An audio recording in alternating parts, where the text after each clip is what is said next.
आज की पहली कहानी भोपाल की है। ये बात 2025 की है। भोपाल में एक कॉलोनी है, प्रतीक गार्डन कॉलोनी।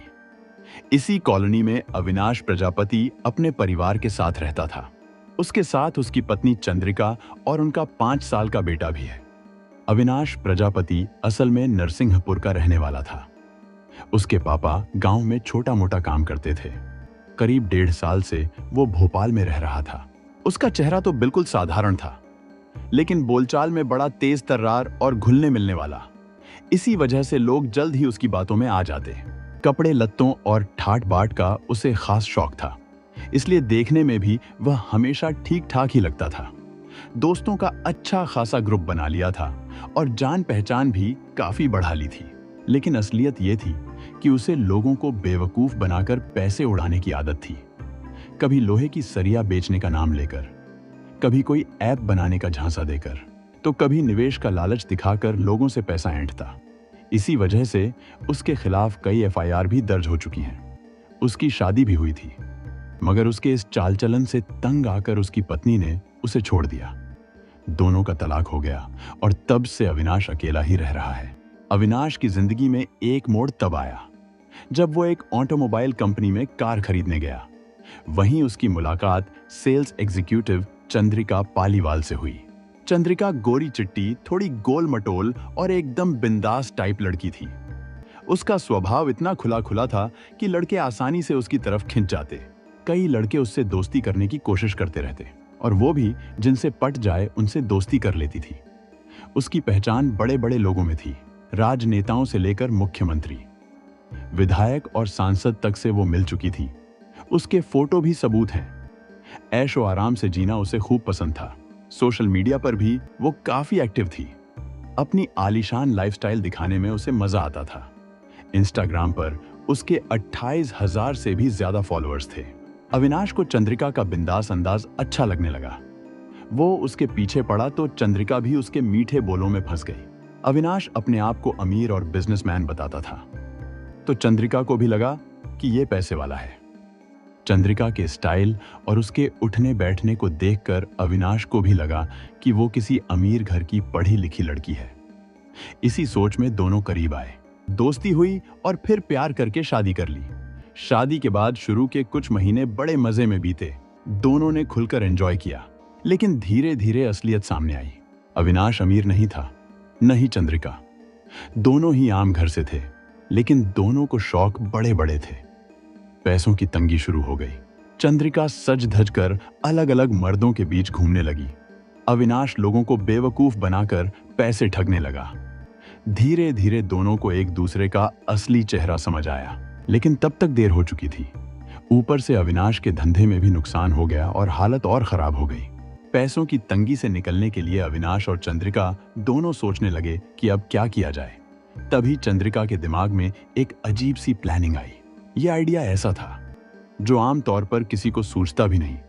उसने सोचा, अविनाश का व्यक्तित्व और बोलचाल लड़कियों पर जल्दी असर डालती है। जैसे वो खुद उस पर फिदा हुई थी, वैसे ही और औरतें भी उस पर मर सकती हैं। तो क्यों ना किसी अमीर औरत को फंसाया जाए, उसे शादी का झांसा दिया जाए और उससे नजदीकी बढ़ाई जाए। फिर जब अविनाश उस औरत से संबंध बनाएगा तो चंद्रिका छुपकर उसका वीडियो बना लेगी। उसी वीडियो के दम पर उस औरत को ब्लैकमेल करके पैसे ऐंठे जा सकते हैं। दुनिया में ऐसे कई केस सामने आए हैं जहां औरतें मजबूरी में गैर पुरुषों से रिश्ते रखती हैं, या कुछ नीच लोग अपनी पत्नी को पैसों के लिए धंधे पर लगा देते हैं। लेकिन पैसों के लिए पति को ही किसी और औरत को खुश करने भेजना और फिर उसी से ब्लैकमेल करना, यह बेहद घटिया और विकृत आइडिया चंद्रिका के दिमाग में ही आया। जब चंद्रिका ने यह प्लान अविनाश को बताया तो पहले तो उसने हैरानी से उसकी बातों का अंदाजा लिया, लेकिन फिर अंदर से खुश हो गया।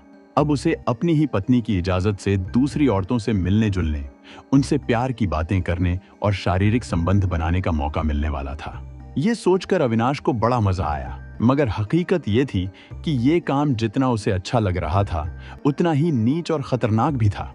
सब इंसानियत को शर्मिंदा करने वाला खेल था। और हैरानी की बात यह थी कि इसमें एक औरत ही दूसरी औरत को फंसाने की साजिश रच रही थी। दोनों ने तय किया कि इसके लिए मैट्रिमोनियल वेबसाइट का इस्तेमाल करेंगे। वहां कोई भी झूठी जानकारी डालना आसान था, यह बात उन्हें पता थी। लेकिन असलियत में किसी औरत को फंसाना इतना आसान भी नहीं था। उन्होंने सोचा कि कुंवारी लड़की को नहीं देखना चाहिए, क्योंकि उसे फंसाने में उल्टा अविनाश को ही खर्च करना पड़ता। इसलिए प्लान बनाया गया कि किसी विधवा औरत को टारगेट किया जाए। वजह यह थी कि विधवा को शादीशुदा जिंदगी का अनुभव होता है। वो दूसरी शादी को लेकर ज्यादा उम्मीद रखेगी और थोड़ी कोशिश करने पर रिश्ता करीबी तक पहुंच सकता है। लेकिन टारगेट साधारण विधवा नहीं होनी चाहिए, बल्कि कमाने वाली, अच्छी नौकरी या बिजनेस करने वाली औरत होनी चाहिए। तभी उसे ब्लैकमेल करके पैसे वसूले जा सकते हैं। पूरा प्लान पति पत्नी ने मिलकर बनाया और फिर दोनों इस गंदे खेल में लग गए। अविनाश ने एक ऑनलाइन मैट्रिमोनियल वेबसाइट पर अपना अकाउंट बनाया। उसने अपनी चमक दमक वाले फोटो लगा दिए और खुद को बिजनेसमैन बताया। साथ ही लिख दिया कि उसका तलाक हो चुका है और वह दूसरी शादी करना चाहता है। कई लोगों की तरफ से प्रस्ताव आ रहे थे, पर वह धीरज से सही लड़की का इंतजार कर रहा था। उसे ऐसी औरत चाहिए थी जो आसानी से फंस जाए। वहीं से उसे दो प्रोफाइल अच्छी लगी। दोनों ही विधवा थीं, दिखने में सुंदर थीं और अमीर भी थीं। एक कॉरपोरेट सेक्टर में काम करती थी और दूसरी बैंक में नौकरी करती थी। अविनाश को एक खूबसूरत साथी चाहिए थी, जबकि चंद्रिका चाहती थी कि वो अमीर औरतों को फंसाकर पैसे निकाल सके। दोनों ने मिलकर तय किया कि इन दोनों पर ध्यान केंद्रित करेंगे। अब अविनाश ने उन दोनों लड़कियों से संपर्क करना शुरू किया। वेबसाइट के जरिए दोस्ती होने के बाद उन्होंने अपने मोबाइल नंबर शेयर किए और बात करने लगे। लड़कियों को जानकारी देते हुए अविनाश ने कहा कि वह व्यवसाय करता है, सब कुछ ठीक है, लेकिन उसकी पत्नी का स्वभाव उसे नहीं भाया, इसलिए तलाक हो गया। वह बस चाहता है कि उसके पास समझने वाली साथी हो। वह धीरे धीरे उनके करीब आता गया। बैंक में नौकरी करने वाली लड़की शाम को काफी खाली रहती थी, इसलिए अविनाश शाम के समय उससे ज्यादा चैट करता था। वहीं कॉरपोरेट सेक्टर की लड़की सुबह के समय खाली रहती थी, तो वह सुबह उसके साथ चैट करता था। कुछ ही दिनों में अविनाश ने दोनों को मिलने का प्रस्ताव रखा। लड़कियों को भी मंजूर था, इसलिए वे तैयार हो गईं। शहर के अलग अलग हिस्सों में जाकर उसने दोनों से मुलाकात की। मीठी बातें करके उसने उनका भरोसा जीत लिया और खुद को अच्छा, सज्जन और भरोसेमंद दिखाया। इसके बाद बातचीत और मिलना जुलना बढ़ गया। अब चंद्रिका भी सक्रिय हो गई। उसने अपने घर में एक बेडरूम तैयार किया और उस बेडरूम को देखकर ही किसी भी गतिविधि को कैमरे में कैद करने के लिए पास की दूसरी कमरे में कैमरा लगवा दिया। दोनों ने मिलकर यह भी चेक किया कि बेडरूम में हो रही हर चीज कैमरे में ठीक से रिकॉर्ड हो रही है या नहीं। अविनाश और बैंकर लड़की के बीच संपर्क और भरोसा धीरे धीरे बढ़ा। अविनाश ने चंद्रिका के कैमरे की मदद से पूरा माहौल ऐसा बना दिया कि लड़की को किसी तीसरे के होने का अंदेशा भी न हो। उसने धीरे धीरे लड़की को अपने जाल में फंसाया और उसके भरोसे का फायदा उठाया। लड़की भी उससे खुलकर बातचीत करने लगी और दोनों अक्सर पार्क या झील किनारे बैठकर बातें करते। अविनाश की चालाकी और चंद्रिका की तैयारी के कारण सब कुछ उसकी योजना के अनुसार हो रहा था। अविनाश ने बैंकर लड़की को अपने फ्लैट पर मिलने के लिए बुलाया। लड़की ने पूछा, वहां कोई और तो नहीं होगा ना? अविनाश ने कहा, अरे नहीं, मैं अकेला हूं। अब तू ही मेरी फ्लैट की मालकिन है, तुझे कौन रोक पाएगा? लड़की उसकी बातों में आ गई और हाँ कर दी। फिर उसने चंद्रिका को मैसेज किया और चंद्रिका ने तुरंत सारी तैयारी कर ली। अब सब कुछ उनकी योजना के अनुसार सेट हो चुका था। अविनाश ने लड़की को अपने फ्लैट पर बुलाया और दरवाजा बंद कर दिया। उसकी योजना थी कि सब कुछ उसकी चालाकी के मुताबिक चले। उसने यह सुनिश्चित किया कि लड़की की हरकतें और गतिविधियां छुपकर रिकॉर्ड हो रही हैं। चंद्रिका ने अपने छुपे कैमरे से सब कुछ मॉनिटर किया। इस तरह अविनाश और चंद्रिका की पूरी योजना परफेक्ट तरीके से काम कर रही थी और उनका लक्ष्य अब पूरा होने के बहुत करीब था। अविनाश और चंद्रिका की साजिश धीरे धीरे काम कर रही थी। उन्होंने दोनों विधवा लड़कियों को फंसाया और उनका रिकॉर्ड रख लिया। अब उनके पास सबूत थे जिनसे वे लड़कियों से पैसे मांग सकते थे। एक दिन अविनाश ने बैंक में काम करने वाली लड़की से अपनी पैसों की तंगी के बारे में बात की। लड़की ने पूछा कि पैसे क्यों चाहिए और कितने चाहिए। उसने सोच समझकर मदद करने का फैसला किया। इस तरह अविनाश और चंद्रिका अपनी चालाकी से अपना फायदा उठाने लगे। कुछ ही दिनों में अविनाश ने लड़कियों से उनका वीडियो शेयर किया। लड़की को तब समझ आया कि सब कुछ एक जाल था, लेकिन वह पहले ही फंस चुकी थी। उसके पास अब कोई रास्ता नहीं था और मजबूरी में उसे पैसे देने पड़े। इसी तरह अविनाश ने कॉरपोरेट सेक्टर की लड़की के साथ भी यही चाल चली और उस पर भी दबाव बनाना शुरू किया।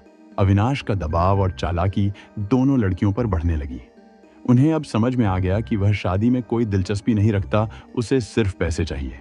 लेकिन उनके पास कोई रास्ता नहीं था क्योंकि उनके निजी रिकॉर्ड उसके पास थे। आखिरकार कॉरपोरेट सेक्टर में काम करने वाली लड़की पुलिस के पास गई और शिकायत की कि अविनाश ने शादी का झांसा देकर उसका फायदा उठाया और उसे ब्लैकमेल किया। शिकायत मिलने के बाद पुलिस ने अविनाश को हिरासत में ले लिया। गहराई से पूछताछ करने पर उसने अपनी पूरी साजिश पुलिस के सामने बता दी। इसके बाद बैंक में काम करने वाली दूसरी लड़की ने भी शिकायत दर्ज कराई। एक के बाद एक शिकायतें मिलने के कारण पुलिस भी सतर्क हो गई। पुलिस अब यह पता लगाने में लगी है कि और कितनी महिलाएं इस जाल में फंसी हैं। इस पूरे मामले की मुख्य साजिशकर्ता और अविनाश की पत्नी चंद्रिका शिकायत दर्ज होने के बाद फरार हो गई है। पुलिस अब उसका भी पता लगा रही है। खबरों में कहा जा रहा है कि उसके पीछे राजनीतिक मदद है। अगर उसे पकड़ लिया गया तो और कई राज खुलने की संभावना है। इस प्रकरण ने पूरे देश में हड़कंप मचा दिया है।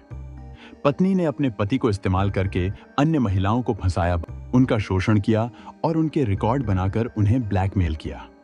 यह पूरी घटना नीचतम स्तर की है और इसे एक महिला ने अंजाम दिया।